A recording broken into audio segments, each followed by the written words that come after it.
भारतीय स्वातंत्र्याच्या वेळी जर भारतीय रुपया आणि अमेरिकेचा डॉलर याची किंमत जर एक होती, तर आज भारतीय रुपयाची किंमत काय राहिली सर?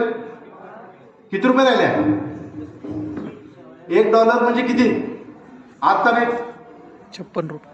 हा 56 रुपये. किती? 56 रुपये. 56 नाही, जर कमी असतं मला वाटतं 87 रुपयाच्या आसपास आहे सर. 80 रुपयाच्या वर आहे. देशाला स्वातंत्र्य मिळून किती वर्ष झाली साहेब? किती वर्ष झाली? 75-76 वर्ष झाली. म्हणजे दरवर्षी आपण किती रुपयावर पुढे गेलो का मागे आलो? म्हणजे स्वातंत्र्य मिळवून आपण प्रगती केली का अधोगती केली? हा प्रश्न कधी आपण मनाला विचारला का साहेब? याचा कधी विचार केला? कधीच कुणी केला नाही. कारण या देशात फक्त प्रत्येकाला असं वाटतं की माझं चाललंय ना, मला मिळतायत ना, मला भोगता येतात सगळी सुख.